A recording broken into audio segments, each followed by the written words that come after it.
Mashaallah alaikum, hongereni Waislamu wenzangu. Na lugha zinabadilika. Futari mmezigawanya maeneo makuu mawili, msumeno futari mmoja, tap moja, huo ndo pangu pakavu, tia mchuzi. Maskini mwenzangu, futari mmoja pap, yani hivi drafti, tap tambi, tap ndizi mzuzu, tap bagia, tap katlesi, tap. Na kuleni na kunyweni, lakini msifanye israfu. Futari zinatupwa. Kwa nini? Futari zile drafti za maana zilizobakia msifanye kuwa ndio daku. Na daku, bismillah, mashaallah, watu wa pwani wenzangu, sisi watu wa pwani bwana, wazee wa wali. Tena siku hizi wali mnaita mpunyenye. Sisi ni wazee wa mpunyenye bana, lazima ufinye bana, wa mtume bana. Lini umekaa na mtume ukamkuta anaufinya wali au anakula wali hivi? Lini? Eti cha mtume. Na usiku mnapika wali, mchuzi wa samaki. Katika majambo mazuri ambayo tunapaswa kuyafanya ili kuupokea mwezi mtukufu wa Ramadhan ni kuleta taubatan nasuha, tauba ya dhati kabisa na tauba ya kweli.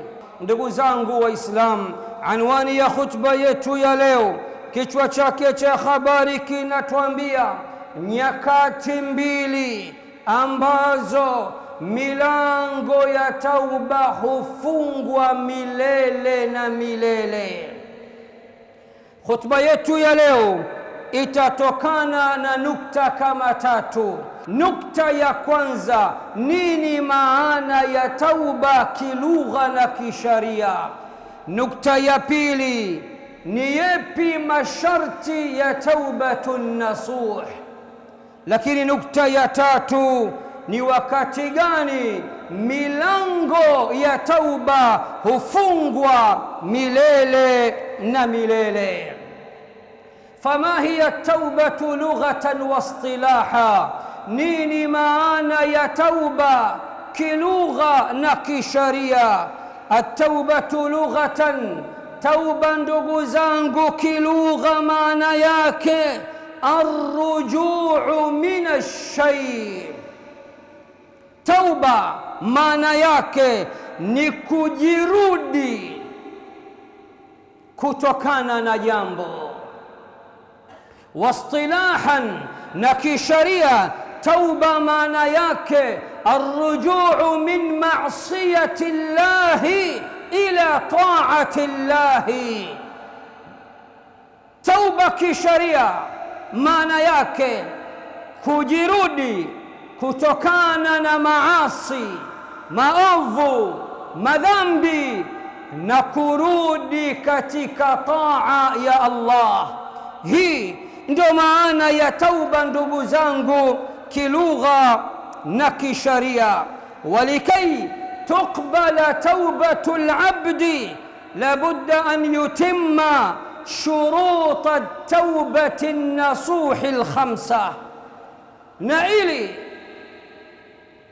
tauba ya mja ipate kukubaliwa na Allah, ni lazima mja atimize masharti matano ya taubatun nasuh.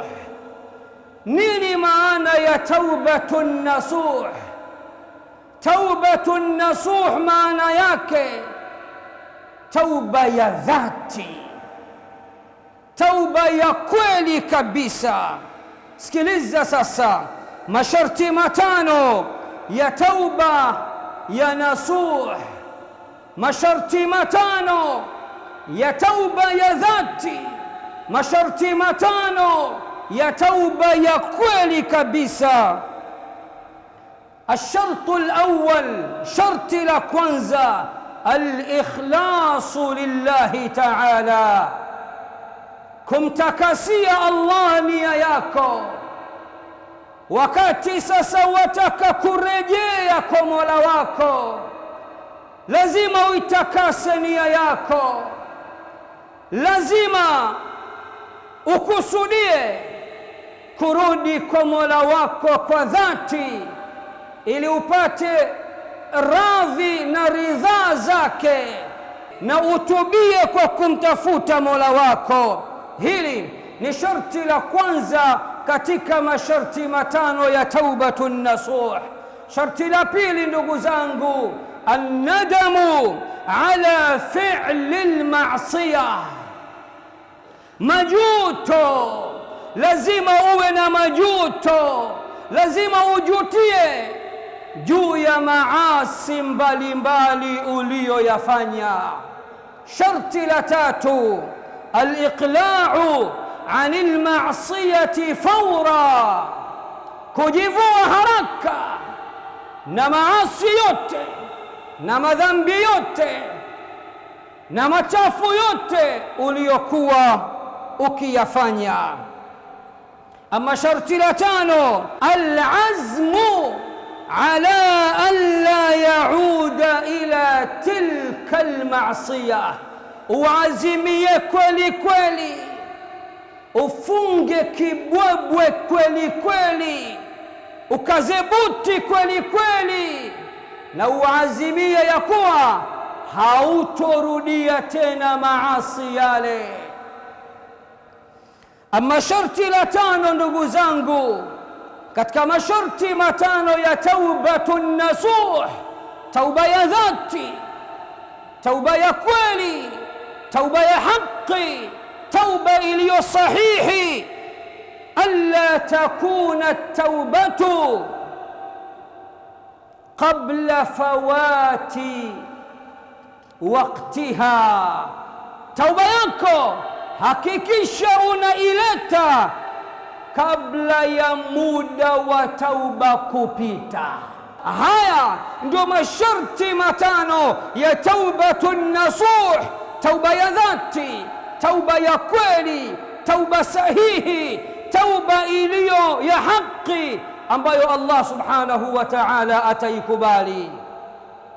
Ni zipi sasa nyakati mbili ambazo milango ya tauba hufungwa milele na milele? Pokea sasa, sikiliza sasa. Alwaqtu alawwal, wakati wa kwanza katika nyakati mbili ambazo milango ya tauba hufungwa milele na milele. Wakati wa kwanza, idha hadara al-insana al-mautu, pindi ambapo mtu umauti utakapomfikia. Pindi mtu umauti utakapomfikia akiwa katika sakaratul maut, dakika za majeruhi, dakika za mwisho, roho imehama kutoka katika vituo vyake vyote, imebaki humu kwenye koromeo. Qur'ani inasema hapa, bye bye, kwaheri kwa kuonana. Hakuna tauba tena itakayokubaliwa kwa mja, na wakati huu ndio wakati ambao milango au mlango mmoja wa tauba utafungwa mbele ya uso wa mwanadamu.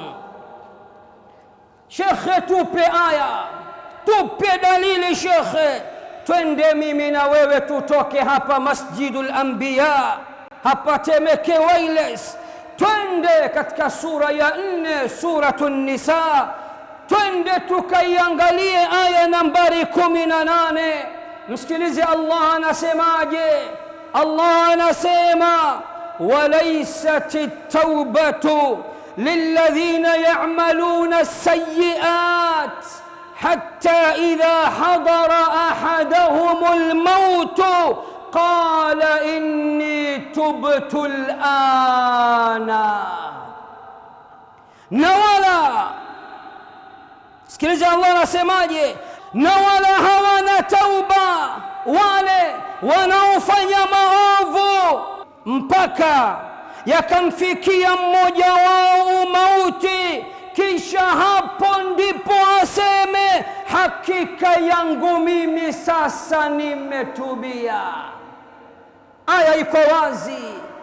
Ukiwa katika sakaratul maut, ukisema ya Rabbi nisameh, narudi kwako, toba natubia, nakiri makosa. Qur'ani sura ya 4 An-Nisa aya nambari 18 inatuambia, na wale wanaofanya maovu mpaka yakamfikia mmoja wao mauti, hapo akisema hakika yangu mimi sasa nimetubia, hao ndio ambao hawana tauba. Hivi ndivyo Qur'ani ilivyotufundisha. Tukienda tena katika Qur'ani hii katika suratu Yunus, tunajifunza jambo moja kubwa sana. Mtu autumie ujana wake kwa mapana na marefu, kwa raha zake, kuku kwa mrija, ale bata wote na kuku wake wote, alafu dakika za majeruhi, ameshachoka, ameshalazwa, yupo katika sakaratul maut, anauona umauti kwa macho ya yaqini, ndipo atubie. Qur'ani tukufu inatuelekeza, inatupa picha ya kuwa watusamma hadhihi taubatu taubata Fir'aun, tauba ya aina hii kwamba unakula bata kwa raha zako, kwa starehe zako, fujo kwa wingi, ghasia kwa wingi, kisha ukiwa katika kitanda cha umauti, macho yameshaanza kupanda juu, roho imekwisha jikita katika koromeo, malaikatur rahman wakiwa chini ya usimamizi wa malakul maut wanataka kuchukua roho yako kwa mkono wa kushoto, ndipo mtu arudi kwa Mola wake. Mtu wa aina hii ambaye hayuko tayari kutubia mpaka uone umauti, mpaka aone sasa mimi basi sitoboi tena, huyu tauba yake ni sawa na tauba ya Firaun. Twende katika suratu Yunus aya nambari 91. Hapa ni dalili na hapa ni Qur'ani na sunna za Bwana Mtume Muhammad sallallahu alayhi wasallam. Allah anatupa picha za Firaun. Firauni aliyesema ana rabbukumul a'la, mimi ndiye Mola wenu mkuu, mimi ndio Mungu mkuu, Mungu wa juu. Firauni aliyeomba dunia akasema, ya Rabbi nipe dunia, akhera nitese tani yako. Qur'ani suratu Yunus aya nambari 91, Allah anatupa picha kamili ya tauba feki, tauba ya kifiraun, tauba ya Firaun. Qur'ani inasemaje? hatta idha adrakahu algharaq qala amantu annahu la ilaha illa alladhi amanat bihi banu israila wa ana minal muslimin. Hata Firaun alipotaka kuzama katika bahari akaona hamna jinsi, leo siku yangu imefika, leo ndege mjanja amenasa katika tundu bovu. Angalieni alivyokuwa jeuri, pamoja na kwamba yuko katika dakika za majeruhi, eti anasema amantu annahu la ilaha illa alladhi amanat bihi banu Israil. Hivi sasa nimemwamini yule Mungu ambaye wana wa Israeli wamemwamini. Anashindwa kusema kwamba namwamini Mola wangu, sasa anazunguka jeuri. Hivi sasa nimeamini ya kuwa hapana Mola, apasaye kuabudiwa kwa haki isipokuwa yule ambaye wana wa Israeli wamemwamini. Wa ana minal muslimin, na mimi Firaun kuanzia sasa ni miongoni mwa Waislamu. Baadhi za riwaya zinasema wakati Allah alimwambia Musa, tandika bahari kwa fimbo lako, na bahari likapasuka njia 12 kwa ajili ya makabila 12 ya wana wa Israeli. Firaun akawafuata, akaingia mkenge. Allah akawavusha salama wana wa Israeli. wajawazna bibani Israila albahra faatba'ahum Firaun wa junuduh. Allah anasema tukawavusha salama salmin wana wa Israeli katika bahari kubwa. Firaun na jeshi lake wakajaribu kuwafuata.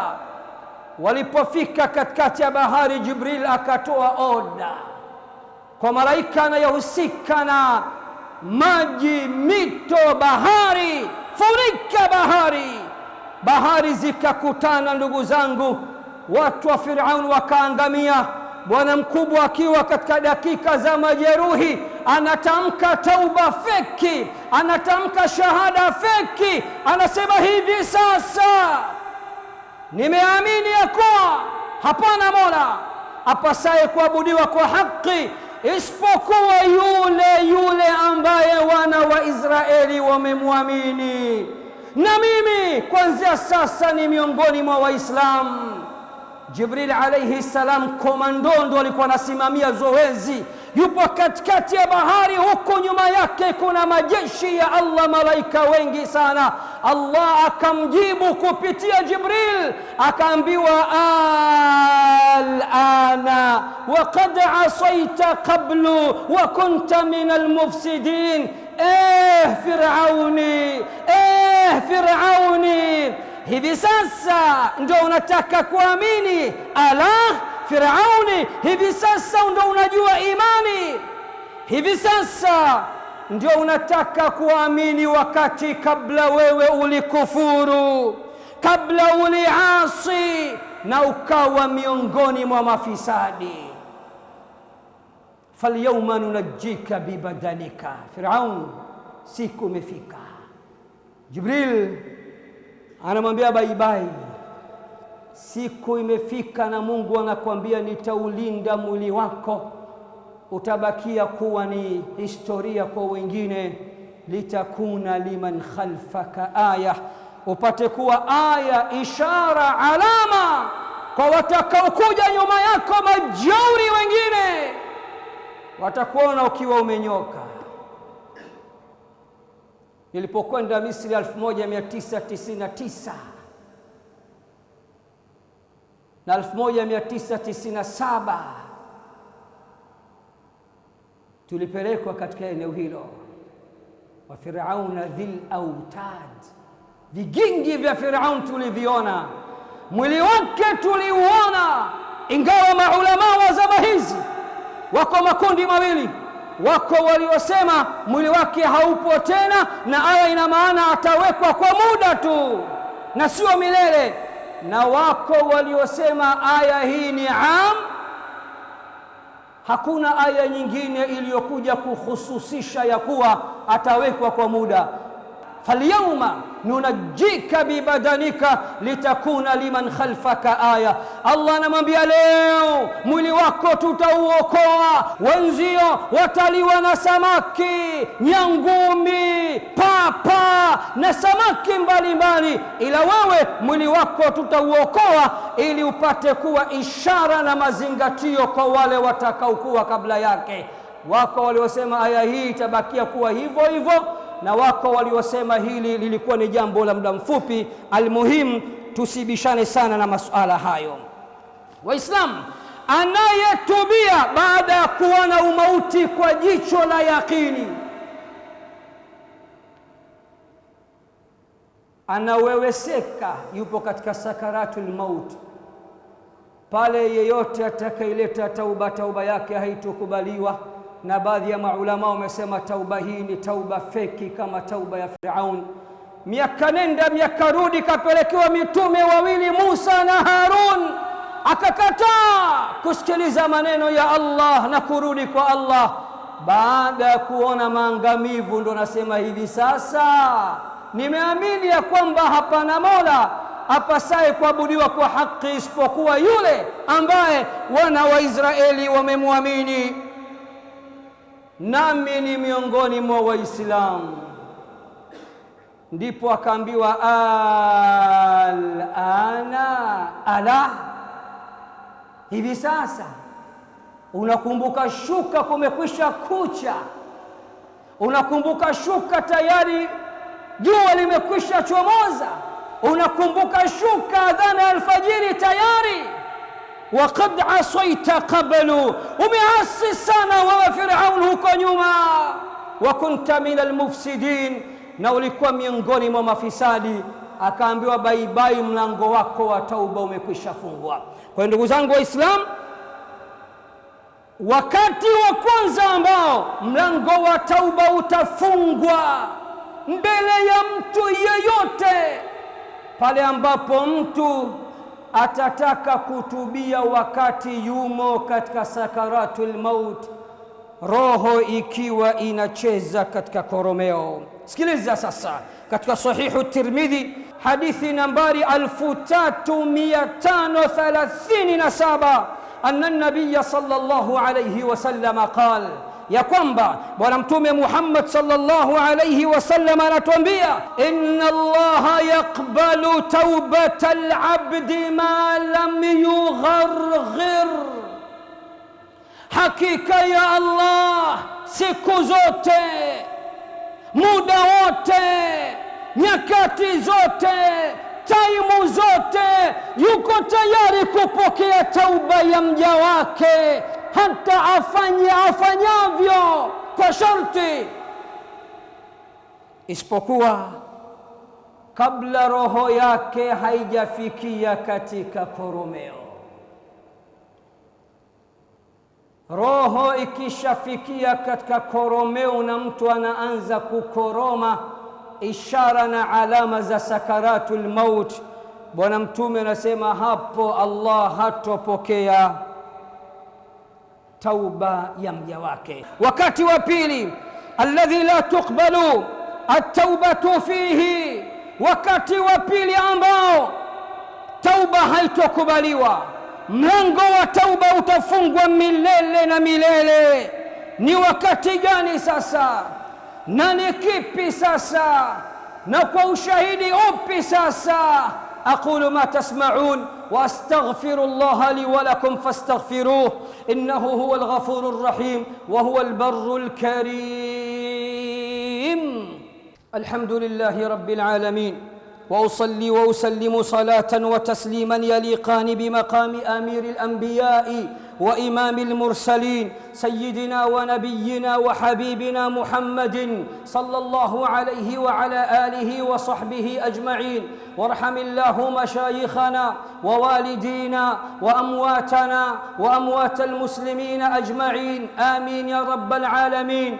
Kwa mara nyingine tena ninarudi kwenu tena kukuhusieni pamoja na kuihusia nafsi yangu yenye mapungufu chungu nzima katika kutekeleza haki za Mola wangu.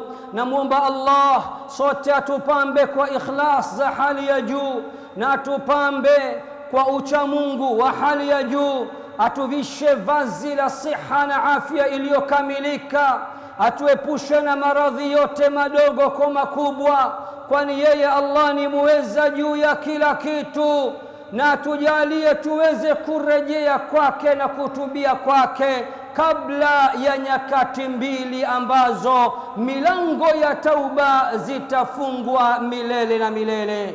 Allahumma amin. Wakati wa pili ambao mlango wa tauba utafungwa milele na milele, طلوع الشمس من مغربها، jua litakapochomoza kutokea upande wa magharibi. Allahu akbar. Na hii ni katika alama 10 kubwa za kiyama. Kwa taarifa yenu, alama zote za kiyama ndogo ndogo alizokwisha tuelezea Mtume Muhammad sallallahu alayhi wasallam zimekwisha dhihiri. Tunachoongojea ni zile alama 10 kubwa. Niwatajie chache tu, na insha Allah akitujalia, iko siku tutakuja kukuelezeni katika alama 10 kubwa za kiyama. Kuna mnyama atakuja duniani, ana uwezo wa kuzunguka dunia nzima kwa sekunde chache. Kazi yake anategesha maeneo ya misikitini na maeneo ya kheri. Wale watu wote ambao kipindi hicho, wale waliopinda wakadata na kujizima data, watakapokimbilia misikitini, mnyama anawaumbua, anawataja kwa majina. Akhrajna lahum dabbatan min al-ardi tukallimuhum. Fulani, umekuwa mtu wa msikiti kwa sababu unaona dalili za kiyama tayari. Mnyama ni hatari sana, lakini miongoni mwa alama hizi za kiyama, ndugu zangu, Masihu Dajjal, ambaye Allah atampa pawa, atakuja na alama na ishara zinazoonyesha ana miujiza ya hali ya juu. Atafufua baba yako mzazi. Mimi ni Mungu, uniamini, namrejesha baba yako huyu hapa kwa idhni ya Allah. Wanafiki na makafiri wote watamsujudia na kuamini huyu ndio Mungu. Na Bwana Mtume anasema ana jicho moja kama jicho la semi-trailer, kama Scania za barabarani zinakuwa na jicho moja kubwa taa lile, alafu kwenye paji la uso kaandikwa kafir, kafiri. Alama hiyo, neno hilo hawezi kuliona ila kila ambaye ni muumini. Miongoni mwa alama kubwa 10 za kiyama, Yajuja wa Majuj, viumbe wa ajabu hawa. Miongoni mwa alama kubwa 10 za kiyama, jua, mambo yatakuwa vice versa. Hivi sasa jua linachomoza kutoka upande wa mashariki na linazamia upande wa magharibi. Alama kubwa za kiyama zitakapodhihiri, Allah atasema jua sasa mambo yaende kinyume nyume, vice versa. Jua litachomoza kutokea upande wa magharibi. Jua litakapochomoza kutoka upande wa magharibi, hapo ndipo milango ya tauba hufungwa milele na milele. Sikiliza sasa, katika suratu Al-An'am, sura ya 6 aya nambari 158, Allah anasema hal yanzuruna illa an ta'tiyahumul malaikatu au ya'tiya rabbuka au ya'tiya ba'du ayati rabbika. Hivi wanangoja nini? Hivi hakuna wanachoongoja, hakuna wanachongojea isipokuwa malaika wawajie live, au Mola wako mlezi awajie, au ziwajie baadhi za ishara za Mola wako mlezi. Sikiliza sasa, yauma yati ba'du ayati rabbika, siku ambayo baadhi za alama, baadhi za ishara za Mola wako mlezi zitakapowajia, la yanfa'u nafsan imanuha lam takun amanat min qablu au kasabat fi imaniha khaira. Ile siku ambayo zitakapowajia baadhi za ishara za Mola wako mlezi, zitakapowajia baadhi za alama za Mola wako mlezi, siku hiyo nafsi, imani yake haitoifaa chochote. Kuamini hakutokufaa tena, sio tena muda wa imani. Wale wote ambao hawakuamini watakapoona mambo live, wakashuhudia baadhi za ishara za Mola wako mlezi, alama kubwa kubwa za kiyama, kama vile jua kuchomoza upande wa magharibi, Qur'ani inasema nafsi siku hiyo kuamini hakutoisaidia. Ikiwa nafsi haikuamini siku nyingi, inaanza kuamini sasa, au nafsi haijawahi kufanya kheri yoyote, wataambiwa qul intadhiru inna muntadhirun, ngojeni tu leo, sisi pia tuliwaongoja sana. Kwa hiyo wakati wa pili ambao Allah hufunga milele na milele milango ya tauba ni pindi ambapo jua litakapochomoza kutokea upande wa magharibi. Hapo kuamini mtu hakutomsaidia, isipokuwa wale ambao walikwisha amini siku nyingi, wakaishi katika imani siku nyingi, wakaishi katika taa siku nyingi. Kwa lugha sasa ndio watakaotoboa.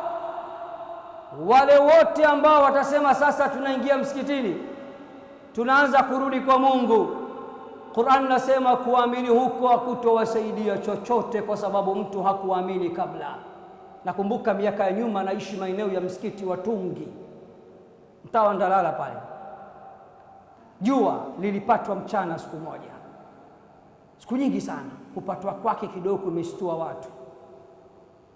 Tulikuwa wadogo sana, tena tulijazana katika msikiti wa Tungi. Kuna vijana wenzangu nakumbuka nikiwaambia tuswali nini hawataki kabisa. Nimeketi nasoma Qur'an, baada ya kumaliza kuswali, tumeswali, tumetolewa mawaidha, watu kutoka hawataki.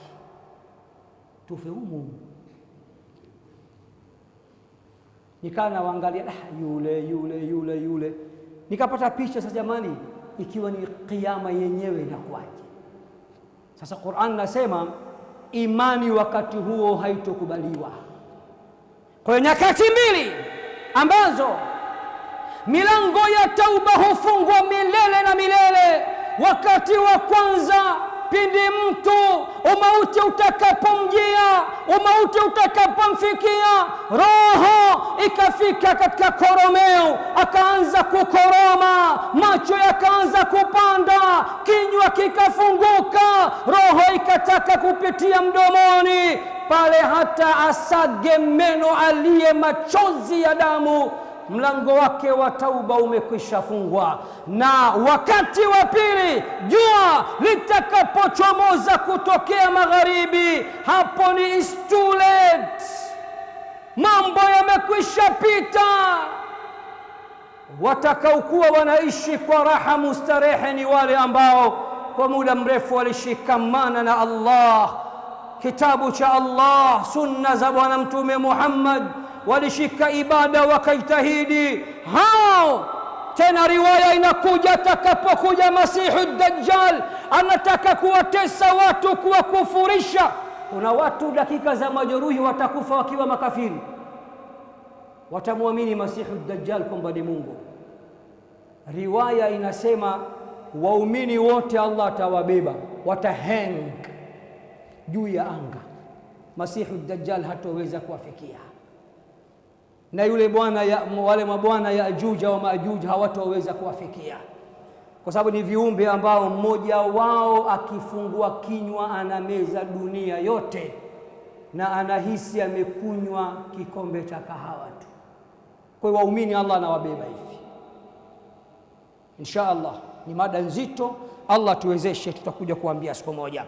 Katika Sahihu al-Bukhari hadithi nambari 4635, na katika Sahihu Muslim hadithi nambari 157, Bwana Mtume sallallahu alayhi wasallam anasema la taqumu as-sa'a hatta tatlu'a ash-shamsu min maghribiha haitosimama kiyama mpaka jua lichomoze kutoka upande wa magharibi. Faidha raaha nnasu amana, watu sasa watakapoliona jua limechomoza upande wa magharibi, ndipo wote wataamini. Kama hili halitoshi, Bwana Mtume vile vile katika Sahihu Muslim hadithi nambari 2703 anatuambia, man taba qabla an tatlua ash-shamsu min maghribiha taba Allahu alayhi, atakayetubia kabla ya jua kuchomoza upande wa magharibi, basi Allah atapokea tauba yake. Ndugu zangu Waislamu, ni wajibu wetu kila mmoja wetu arudi kwa Mola wake mlezi na atubie, na Allah anatutaka siku zote tutubie taubatan nasuh, tauba ya dhati, tauba ya kweli.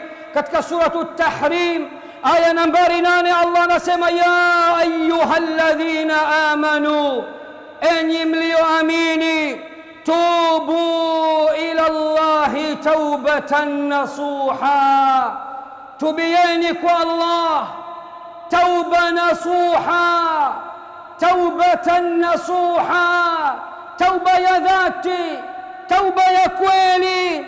Mkifanya hivyo, asa rabbukum an yukaffira ankum sayyiatikum, basi Mola wenu mlezi atakufutieni maovu yenu yote. Wayudkhilakum jannatin tajri min tahtiha al-anhar, na atakuingizeni katika pepo ambayo chini yake hupita mito mbalimbali.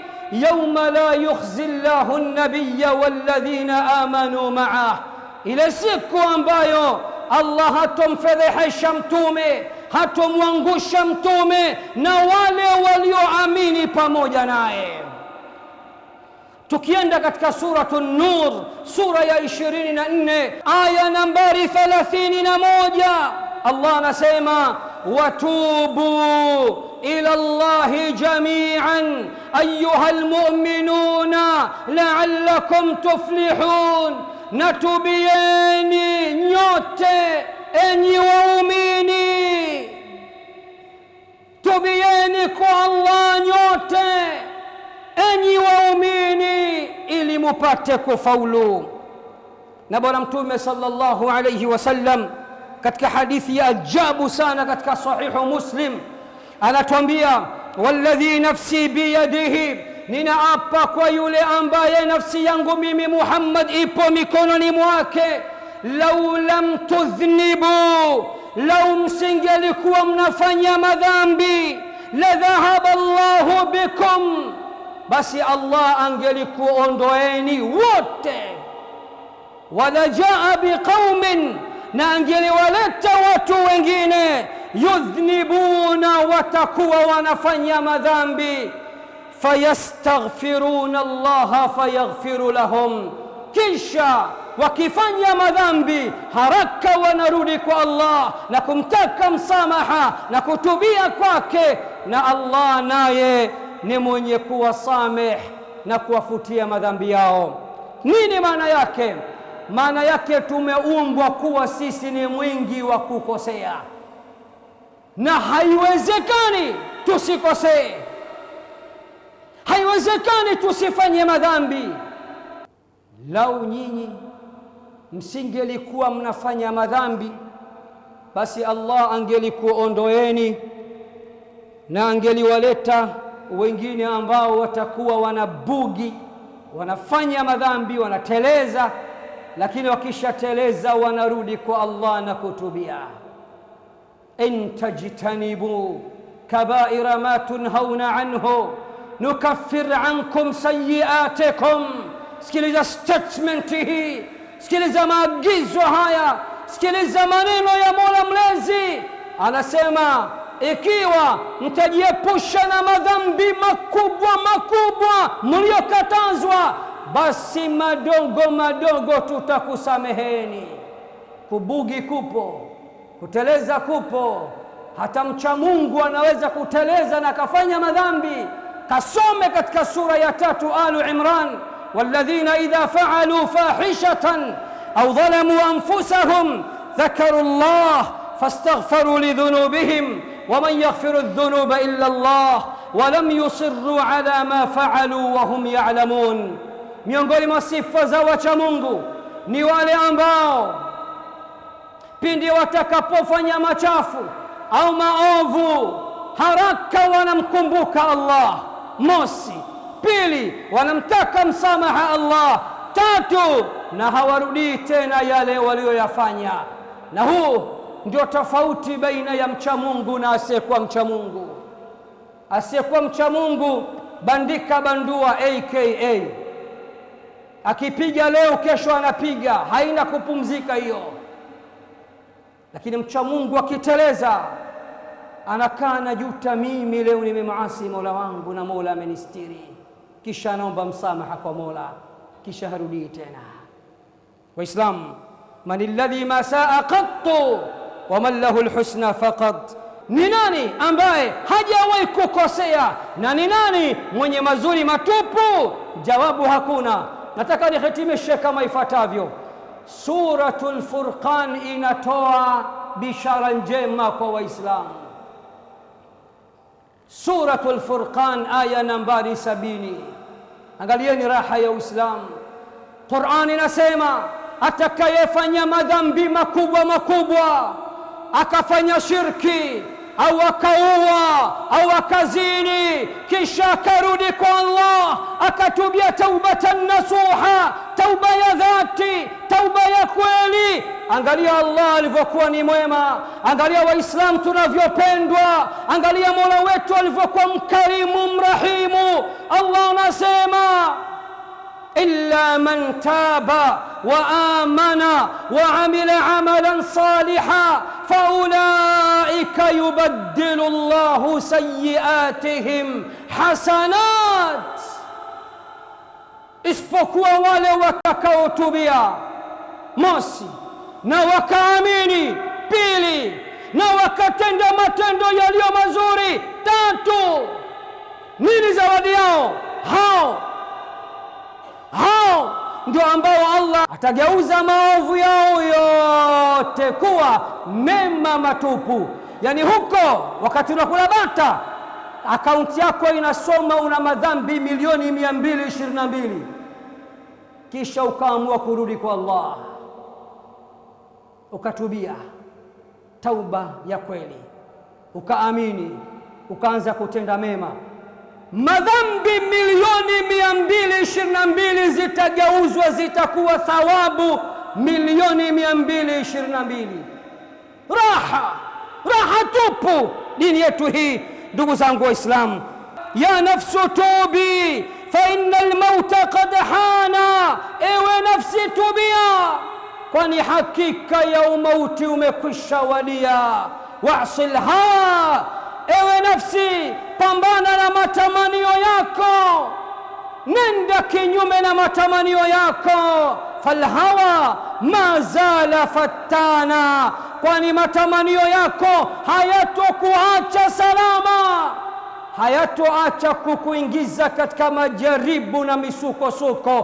Pambana na nafsi yako, tubia kwa Mola wako, kwani hujui lini utaondoka duniani, au hujui jua linaweza likachomoka upande wa magharibi ili hali bado haujatubia.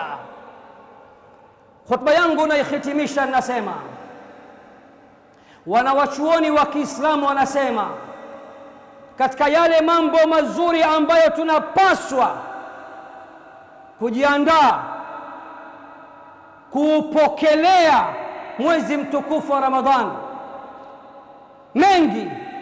Jambo la kwanza ikhlas, jambo la pili tauba, jambo la tatu tujiandae kiimani na kinafsi kutubia hivi sasa, kutatusaidia kuingia katika mwezi mtukufu wa Ramadhani ili hali tuna mizigo michache mepesi, na tutapata uwepesi wa kuupiga mwingi na kumcha Mola wetu na kufanya sana ibada. Ukiingia ndani ya mwezi mtukufu wa Ramadhani na mizigo yako ile mizito umeyabeba katika mgongo, na mgongo unakaribia kupinda na kuvunjika, hao ndio ambao Ramadhani inaingia mpaka inatoka haitowasaidia.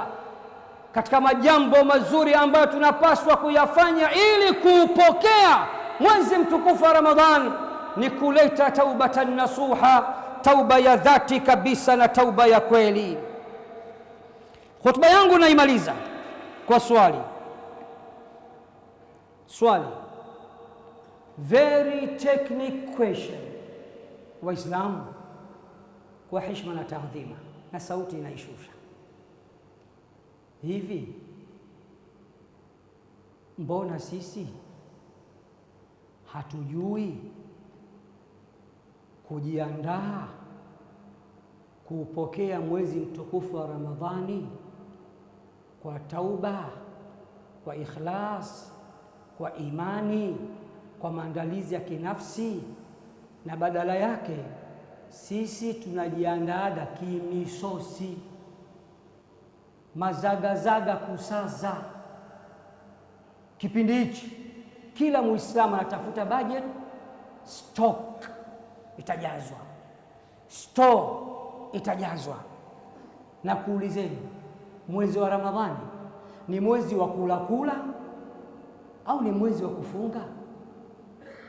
Jawabu, mwezi wa Ramadhani ni mwezi wa kufunga.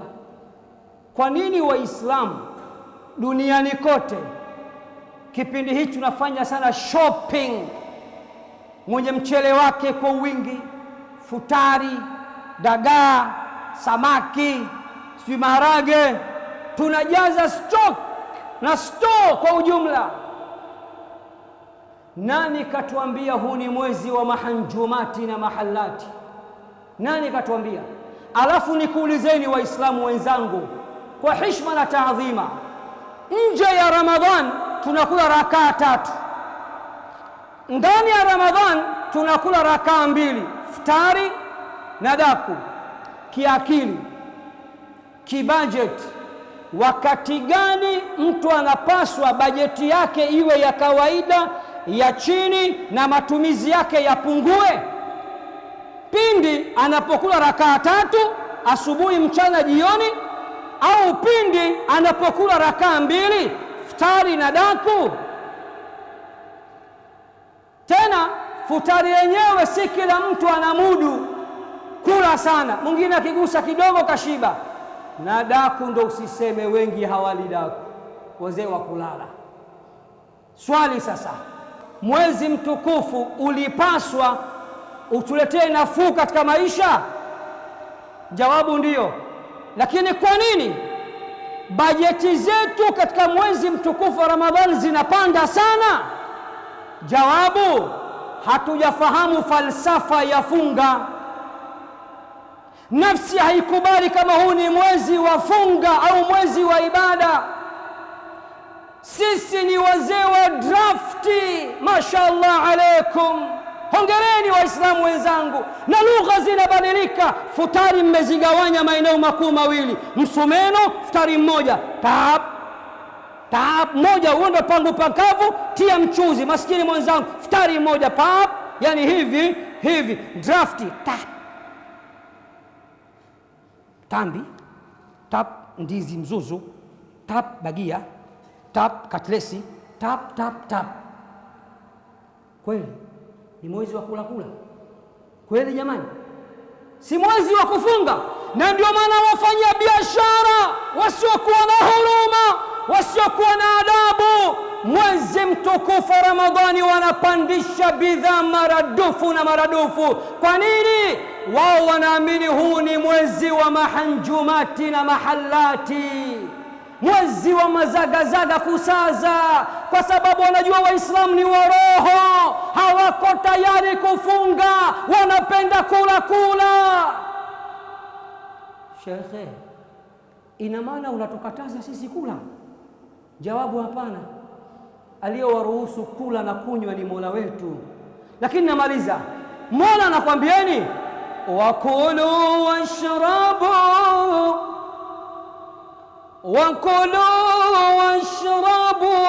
wala tusrifu, na kuleni na kunyweni, lakini msifanye israfu. Futari zinatupwa. Kwa nini futari zile zile, drafti za maana zilizobakia msifanye kuwa ndio daku? Na daku bismillah, mashaallah, watu wa pwani wenzangu, sisi watu wa pwani bwana, wazee wa wali, tena siku hizi wali mnaita mpunyenye. Sisi ni wazee wa mpunyenye bwana, lazima ufinye bwana wa mtume bwana. Lini umekaa na mtume ukamkuta anaufinya wali au anakula wali hivi? Lini? Eti cha mtume. Na usiku mnapika wali, mchuzi wa samaki, futari zimejaa zinawekwa, basi insha Allah kesho yake mzipashe mule zile zile. Mwisho wa siku dada zetu, mama zetu, mabinti zetu, wake zetu wanakosa kheri za Ramadhani, maskini wa Mungu. Kuanzia saa 7 mchana wao na jikoni na wao mpaka wanamaliza kupika, hawana tarawehe, hawana qiyamul laili, hawasomi Qurani. Kwa nini? Wanaume wa Kiislamu ni wazee wa misosi الذي إذا كان اللهم اجعل جمعنا هذا جمعا مرحوما واجعل تفرقه من بعده تفرقا معصوما. اللهم اصلح ذات بيننا وألف بين قلوبنا. اللهم إننا نسألك توبة نصوحا وتوبة قبل الموت ورحمة عند الموت ومغفرة وراحة بعد الموت. اللهم هون علينا سكرات الموت. اللهم أحسن ختامنا. اللهم ارزقنا حسن الخاتمة. اللهم ارزقنا حسن الخاتمة. اللهم لا تأخذنا من هذه الدنيا إلا ونحن صائمين أو قائمين أو راكعين أو ساجدين أو قارئين للقرآن الكريم ونحن نقول لا إله إلا الله محمد رسول الله. اللهم صل وسلم على سيدنا محمد وعلى آل محمد كما صليت على إبراهيم وعلى آل إبراهيم في العالمين إنك حميد مجيد. وبارك اللهم على محمد وعلى آل محمد كما باركت على إبراهيم وعلى آل إبراهيم في العالمين إنك حميد مجيد. سبحان ربك رب العزة عما يصفون وسلام على المرسلين والحمد لله رب العالمين. Kishki TV, nuru ya dini yako.